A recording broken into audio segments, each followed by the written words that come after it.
Meet Oliver. If bad luck was an Olympic sport, Oliver would have multiple gold medals. This is a man who once found a $20 bill on the ground and then got a parking ticket 5 minutes later. Whenever Oliver chooses the shortest queue at the supermarket, the cashier immediately closes the register, and the ice cream machine always breaks exactly when he gets to the counter. If something has a 1% chance of going wrong, Oliver somehow turns it into a guarantee. At this point, his friends don't even call it bad luck anymore. They simply call it being Oliver. Eventually, after months of listening to Oliver explain how the universe had personally declared war on him, his friend Ethan finally had enough. "Oliver, you need to take control of your life. Start by getting a job." Oliver agreed. That sounded simple enough. So he started applying. One company filled the position 10 minutes before his interview. Another company canceled the role while he was sitting in the reception area. One interviewer accidentally emailed Oliver his rejection before the interview had even started. 23 interviews later, Oliver was still unemployed. Eventually, Ethan recommended him for a position at his own company, and against all odds, Oliver got the job. A few months later, Ethan had another suggestion. "You should start investing." Oliver laughed. "Investing? Ethan, my entire life is a warning label. If I invest in the stock market, it will probably crash the next morning." But Ethan kept insisting. "Don't try to predict the market, just stay consistent." Eventually, Oliver agreed. Starting in January 2021, Oliver decided he would invest $500 every month into an S&P 500 index fund. Simple. There was only one problem. Oliver was still Oliver. January 2021 arrived. During that month, the S&P 500 traded as low as approximately 3,663 points. A normal investor could have bought somewhere around that level. But Oliver wasn't a normal investor. He somehow invested his entire $500 at the highest price reached during January, 3,870.90 points. He had successfully found the most expensive moment of the entire month. Then came February. The market traded as low as approximately 3,726 points. But once again, Oliver invested his $500 at the exact monthly high, 3,950.43 points. 2 months into his investing journey, and Oliver had already bought at the worst possible price twice. March, he bought at 3,994.41, the monthly high. April, he bought at 4,218.78, another monthly high. Every single month. If the market reached its highest point at 217 on a random Tuesday afternoon, that was exactly when Oliver's investment order seemed to execute. Statistically impossible, yet somehow completely believable when it came to Oliver. By the end of the first year, Oliver was convinced Ethan had ruined his life.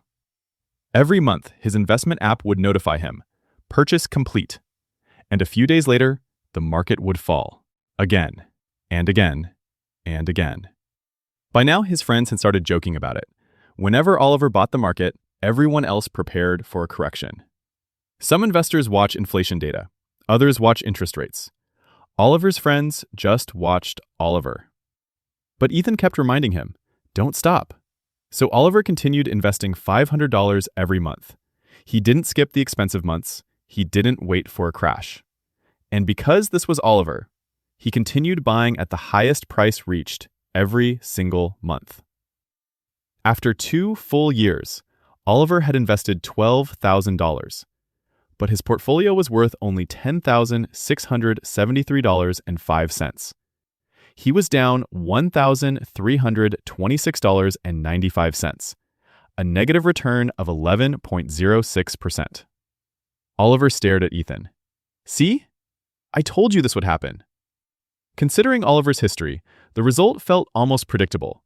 He had bought through the expensive market of 2021 and then watched the market fall during 2022. This was exactly the point where someone like Oliver would normally quit. But Ethan gave him the same answer. Keep going. So Oliver kept going. Another $500 in January, another $500 in February, another $500 in March. Market rally? Oliver bought at the monthly high. Market recovery? Monthly high. New all-time high? Oliver was already there. And slowly, something strange started happening. His losses disappeared. His portfolio recovered. And eventually, it moved into profit. For the first time in his life, Oliver began wondering whether the universe had forgotten about him. After 4 years of consistent investing, Oliver had now invested $24,000. His portfolio was worth $30,785.35. That was a profit of $6,785.35, and a total return of 28.27%. Oliver couldn't believe it. He had spent 4 years buying at the most expensive point of every month. He hadn't timed a single purchase correctly, and yet he was now comfortably ahead. Apparently, even Oliver's bad luck had limits. But Oliver wasn't done yet. He continued through 2025 and through the first 6 months of 2026. Another monthly high, then another, then another. He bought at 6,128.18 in January 2025. He bought at 6,945.77 in December 2025. He bought at 7,002.28 in January 2026. And in June 2026, he invested his final $500 at that month's highest level again, 7,620.90 points. For 5.5 years, Oliver had achieved something almost impressive. He had consistently invested at the worst possible price available each month. 66 consecutive monthly purchases. 66 monthly highs. After 66 monthly investments, Oliver had invested a total of $33,000. His portfolio was now worth exactly $49,456.55. That was a profit of $16,456.55, and a total return of 49.87%. Read that again. Oliver bought at the highest price reached in every single month from January 2021 through June 2026. He bought before pullbacks. He bought before corrections. He bought during expensive markets. He bought at record highs. And after 5.5 years, his $33,000 had grown to $49,456.55. And for the first time in his life, Oliver's terrible luck had finally met its match. Consistency. The point isn't that timing never matters. Buying at lower prices would obviously have produced a better result. But Oliver's story reveals something more important. You don't need perfect timing to build wealth. You don't need to know whether the market will rise or fall next month. And you don't need to wait forever for the perfect opportunity. Oliver's timing was not just bad, it was mathematically terrible. But he had one advantage. He kept going, month after month, through market highs, through market declines, through fear, through uncertainty. And eventually, consistency overcame his terrible timing. Because when it comes to long-term investing, the perfect time to invest matters far less than consistently staying invested. And if the world's unluckiest investor could turn $33,000 into almost $49,500, then perhaps the biggest risk isn't buying at the wrong time.